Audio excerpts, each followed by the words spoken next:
Hello kids, how are you all? I hope all are fit and healthy at your home. आज हम पढ़ेंगे Hindi subject.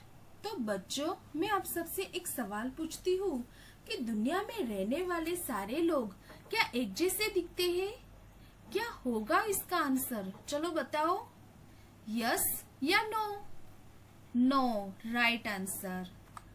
सब अलग अलग दिखते हैं, है ना? शायद कभी ऐसा होता भी है कि दोनों इंसान एक जैसे दिख रहे हो, जैसे कि वो जुड़वा हो सकते हैं या फिर हम शक्ल, लेकिन फिर भी दोनों को अलग अलग हम पहचान सकते हैं। तो कैसे? उनके नाम से। Very good. अगर कभी ऐसा हो कि दोनों एक जैसे दिख रहे हो, दोनों के नाम भी एक जैसे हो, तो फिर उन्हें हम किस तरह से पहचान पाएंगे? तो उनके अंदर की विशेषताओं के कारण, जैसे कि दोनों का बिहेवियर अलग हो सकता है, स्वभाव अलग हो सकता है, उनकी पसंद नापसंद अलग हो सकती है, उनकी आदतें भी अलग हो सकती है। तो यह सब क्या है? तो इंसान के अंदर की विशेषताएं। विशेषता मतलब कि गुण जो हर इंसान को दूसरे इंसान से अलग दर्शाती है। जैसे कि बच्चों, आपकी कक्षा में पढ़ने वाला हर एक छात्र अलग अलग दिखता है, सबके नाम भी अलग अलग होते हैं और सबकी विशेषताएं भी अलग अलग होती है। जैसे कि किसी को ड्राइंग करना अच्छा लगता है, तो किसी को गाना गाना अच्छा लगता है, कोई डांस अच्छा कर पाता है, कोई बच्चा खेल में आगे बढ़ता है, तो कोई पढ़ाई में होशियार होता है ना? सब में अलग अलग होती है विशेषताएं। इस तरह की भिन्नता पशु पक्षियों में भी देखी जाती है। जैसे कि सारे पशु पक्षी अलग अलग दिखते हैं। सारे पशु पक्षियों के शरीर की बनावट, खान पान और बोलियां अलग अलग होती है। उनकी विशेषताएं भी अलग होती है। जैसे कि मोर अपने पंख फैलाकर सुंदर नृत्य कर सकता है, घोड़ा तेज भाग सकता है। तो यह सब क्या है? पशु पक्षियों की अलग अलग विशेषताएं। तो डियर स्टूडेंट्स, आज हम ऐसे ही एक पशु की विशेषता के बारे में जानेंगे। उसका नाम है ऊंट। आज हम ऊंट की एक कहानी पढ़ेंगे। हमारी कहानी का नाम है ऊंट की पीठ। तो शुरू करें बच्चों हमारी आज की कहानी। पार्ट 3, ऊंट की पीठ। एक था ऊंट, उसके लंबे पैर और लंबी गर्दन थी। उसकी पीठ पर कुबड़ भी था।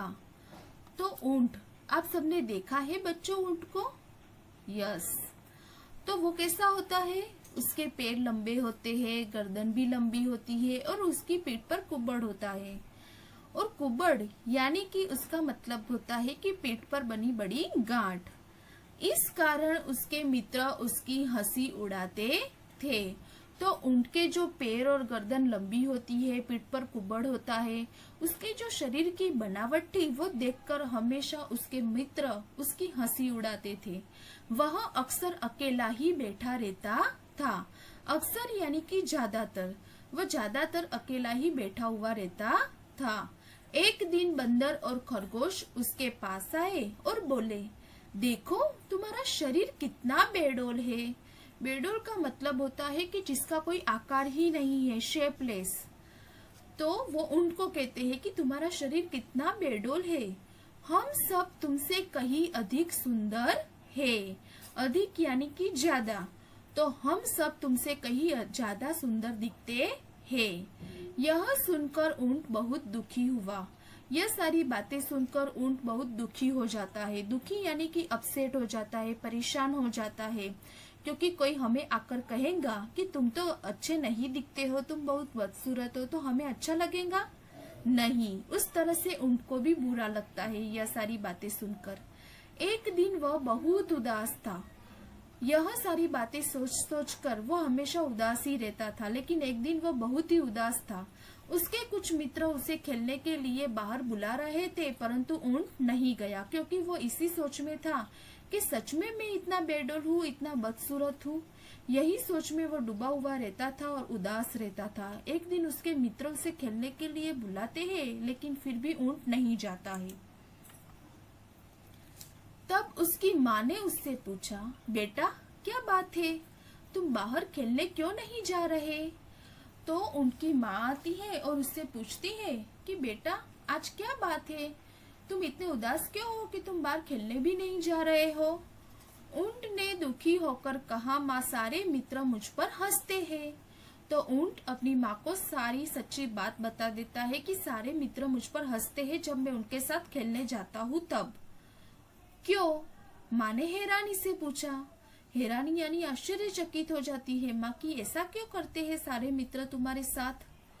ऊंट बोला, माँ मेरी टांगे और गर्दन बहुत लंबी है ना।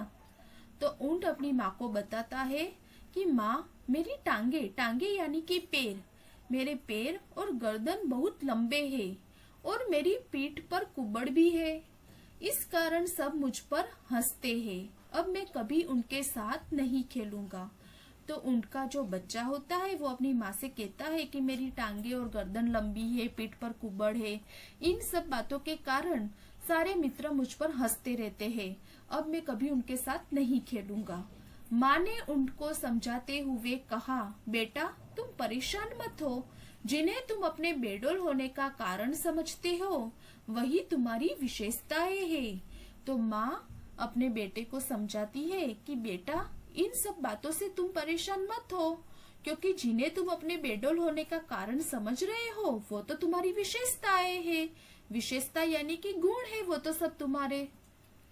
ऊंट हैरानी से माँ की ओर देखने लगा। माँ बोली, हाँ बेटा, हमें रेगिस्तान का जहाज कहा जाता है क्योंकि वहाँ हम तेजी से चल पाते हैं।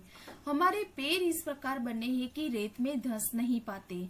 तो माँ अपने बेटे को समझाती है कि बेटा हमें तो रेगिस्तान का जहाज कहा जाता है क्योंकि वहाँ हम तेजी से चल पाते हैं और हमारे पैर इस प्रकार बने हैं, उनके पैर के नीचे गद्दी होती है जिसके कारण वो रेत में धंस नहीं पाते, मतलब कि रेत में घुस नहीं जाते। ऊंट बोला, पर माँ यह कुबड़ तो बहुत बुरा लगता है ना। अभी ऊंट का जो बच्चा था उससे पैर की बात तो समझ में आ गई कि पैर हमारे विशेष प्रकार के बने हुए हैं। फिर वो अपने कुबड़ के बारे में अपनी माँ से पूछता है कि कुबड़ तो बहुत बुरा लगता है ना माँ। माँ ने कहा, बेटा यह हमारे भोजन का भंडार है। रेगिस्तान में जब खाना या पानी बहुत दिनों तक नहीं मिलता तब हम इसके सहारे ही ताकत पाते हैं। माँ अपने बच्चे को समझाती है कि बेटा यह जो कुबड़ है वो तो हमारे भोजन का भंडार है। रेगिस्तान में जब बहुत सारे दिनों तक खाना या पानी नहीं मिलता है तब हम इसके सहारे ही ताकत पाते हैं। अच्छा, फिर हमारी गर्दन लंबी क्यों है? ऊंट ने पूछा। अब ऊंट अपनी माँ से पूछता है कि पैर और कुबड़ की बात तो मैं समझ गया, लेकिन हमारी गर्दन लंबी क्यों है? तो माँ उसे समझाती है, बेटा लंबी टांगे होने के कारण हमारी गर्दन भी लंबी है। इससे हमें नदी तालाबों से पानी पीने में और पेड़ पौधों की पत्तियां खाने में मदद मिलती है। माँ उसे अपने बेटे को समझाती है कि बेटा हमारे पैर लंबे हैं, इस कारण हमारी गर्दन भी लंबी है, तो हम अपनी गर्दन को झुकाकर नदी तालाब का पानी भी पी सकते हैं और अपनी गर्दन को उठाकर पेड़ पौधों की पत्तियां भी खा सकते हैं। माँ की बातें सुनकर ऊंट बहुत प्रसन्न हुआ। माँ की यह सारी बातें सुनकर ऊंट बहुत प्रसन्न हो जाता है कि सच में मेरे जो पैर है, कुबड़ है, गर्दन है, वो तो कितने स्पेशल है, विशेष है। वो बोला, ठीक है माँ, अब मैं सभी को अपनी विशेषता बताऊंगा। फिर बच्चा अपनी माँ से कहता है कि जब कभी कोई मुझ पर हंसेगा तब मैं अपनी विशेषता उन सबको बताऊंगा। कि आप जिस शरीर की बनावट पर हंस रहे हो वो शरीर की बनावट मेरे लिए कितनी खास है, स्पेशल है। तो बच्चों, इस कहानी से हमें यह सीख मिलती है कि हर किसी में कोई न कोई गुण अवश्य होता है जिसके द्वारा वह पहचाना जाता है। हमें कभी किसी की कमियों पर हंसना नहीं चाहिए। इस कहानी के क्वेश्चन आंसर हम नेक्स्ट वीडियो में देखेंगे। Okay, bye bye students, stay home, stay safe.